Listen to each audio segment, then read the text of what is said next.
Hi guys, it's Stock Curry, and in 25 years of trading, I have never seen as much volatility as we're seeing right now. In today's video, we're going to discuss earnings and the jobs report and what it all means for the future of the stock market.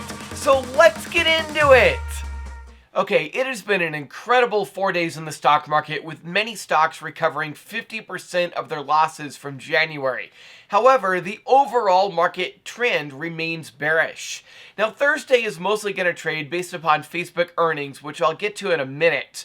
And Friday should probably trade based upon the jobs report.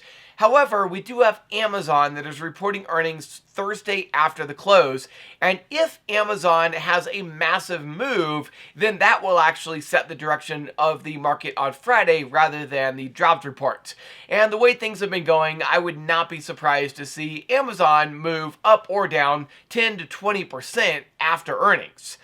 So we'll just have to see what Amazon does Thursday after the close. But whatever it does, it's going to set the direction of the stock market on Friday, unless it trades mostly flat. In that case, the jobs report will set the direction of the stock market on Friday. Now, regarding the Friday jobs report, keep in mind that the jobs report is expected to be especially bad because of temporary layoffs due to Omicron. Now, that might actually be good for the stock market, because a bad jobs report might cause the Fed to slow down their interest rate hikes. However, it could be bad later on. And that's because if the slowdown in jobs growth was not due to Omicron, but rather was due to a larger problem of an overall slowdown in demand from consumers, then the Fed might be raising interest rates to slow down inflation during a time when the economy as a whole is slowing down. And if that's the case, then that could trigger a recession. Now, keep in mind that when the Fed raises interest rates, that almost always triggers a recession. So the question isn't so much if we will get a recession, but rather when we will get a recession. Now, regarding the earnings that have come out over the past few weeks, I don't think I have ever seen a market environment where major mega cap stocks are moving up and down 10 to 30% post earnings. In 25 years of trading, I have never seen it from mega cap stocks. Now, that makes this market environment impossible to predict. It also makes trading options extremely difficult and dangerous. However, it does provide some incredible opportunities to buy some great companies at huge dips. However, I do think that the drop in stock prices and the dips is going to continue. We've already seen stocks drop far lower than anybody thought they could, and yet I think they could even drop lower. So we might get even better opportunities to buy the dips in future months. That said, let's go ahead and discuss the Facebook and PayPal earnings. Now, I want to start with FB. This is Meta Platforms, formerly known as Facebook. FB reported earnings after hours, and earnings were terrible. FB dropped over 20% after hours.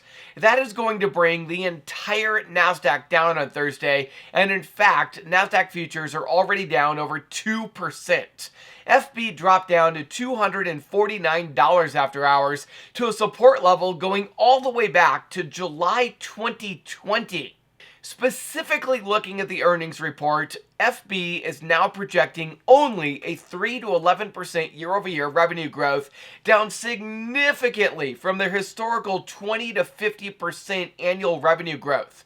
Meta said they are seeing significant competition from TikTok and other platforms, and Meta is also seeing lower revenue due to lower user engagement and a transition to people watching short videos, which provide lower ad revenue. Further, the changes to Apple iOS impacted Meta as they were unable to target customers in the same way as they did before, and also ad spend overall has decreased on the platform. Meta said that was due to higher costs such as inflation and also supply chain issues, which are hurting the businesses that advertise. Finally, Meta said they are being impacted by foreign exchange rates. In other words, the high inflation in the United States is having a significant impact on Facebook's bottom line. All of that said, Jeremy with Financial Education said he is not buying any FB right now. That's because FB doesn't have a lot of growth coming up, and even after a 20% drop, FB is still pricing in much higher growth than what the CFO predicted. So there's a good chance that FB might continue to drop over the next couple of months. Longer term, though, Keenan Grace let us know that FB invested over $10 billion into the metaverse so far, and that is the real future of FB.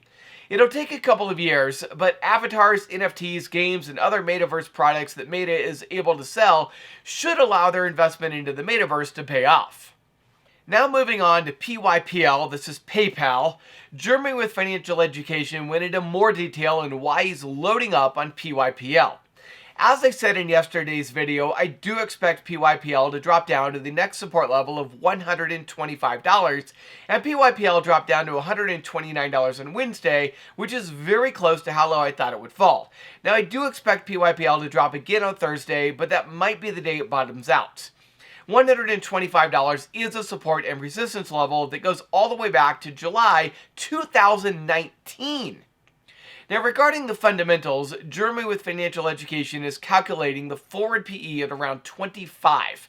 Revenue is expected to continue to increase, and PayPal is struggling with earnings right now, but the fact that their revenue continues to grow gives PayPal a real chance of turning around and going back up again.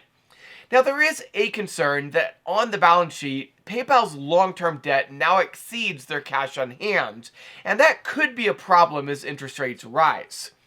But there are also some good catalysts coming up, such as Amazon adding Venmo as a payment method later this year. Now, Stockmo opened a new position on PYPL on Wednesday, and Jeremy with Financial Education thinks PYPL is a low-risk long-term hold, and I agree with that. I like the idea of both buying shares and also buying leap call options on PYPL. Alright, I hope you enjoyed the video and got a lot out of it. As a reminder, this is not the market to be buying the dip on like we did pretty much all throughout 2019, 2020, and even 2021. And the reason is because even though stocks are low right now, valuations could continue to go lower. And so for a lot of people who are buying the dip, they're just going to get crushed by even lower and worse price drops. A lot of people bought the dip on FB and, well, now they're out 25% on top of that. So you've really got to be careful because no matter how low you think a stock can go, it can always go lower. Keep in mind, we are in a bear market. Valuations are going to get extremely low, extremely oversold. And we're just not there yet. We're at low valuations, but we're not at extremely oversold valuations yet. So be patient. There's going to be plenty of dip buying opportunities to come over the next couple of months. Now, I put out a poll on YouTube and I asked people how their portfolio's done so far this year, and the vast majority of people have said their portfolios are an absolute bloodbath right now. So if that's you and your portfolio is also a bloodbath, say you're down 10, 20, 30% in your portfolio in the first month of the year, I do have a coaching program that can help you out and maybe help turn your portfolio around a little bit. We're going to be discussing some things coming up. Sunday, we have our next coaching call where we're going to be discussing how to do some technical analysis on different stocks, and then the week after that we're going to be doing another coaching call going over some fundamental analysis basics. And so if you want help turning your portfolio around and you want help learning how to do technical analysis and fundamental analysis and how to trade options and all that stuff, I have all of it available in the coaching program. You can sign up at stockcurry.vip/coaching. There's a discount going on right now where if you sign up right now, you do get $5 off per month for your entire life. It's just $20 a month for life for as long as you maintain subscription to the coaching program. Now, if you're looking for a broker to trade with and you don't have one right now, if you're just looking for a better one, maybe you're fed up with Robinhood, something like that, I do recommend Webull. Webull offers the full pre-market and after-hours trading from 4 a.m. until 8 p.m. Eastern Time so that you can take advantage of these massive pre-market and post-market moves that we're seeing in the stocks right now. Webull also makes it very, very easy to trade multi-leg options, as you've seen in some of my past videos. So if that's something that interests you and you want to sign up for Webull, when you sign up using my link in the description below and you deposit just $1, Webull is actually going to send you 3 free stocks worth up to $3,300 right now. Now, if you're not a U.S. resident or if you're looking to trade OTC penny stocks, then I do recommend Interactive Brokers. Interactive Brokers is a highly discounted trading platform. Trades start at just $1 Canadian dollar, €4, or $6 Australian dollars, depending upon where you live. And both Webull and Interactive Brokers also offer cryptocurrency trading at very low fees on Interactive Brokers and no fee on Webull. And so I do recommend either one of those, depending upon where you live.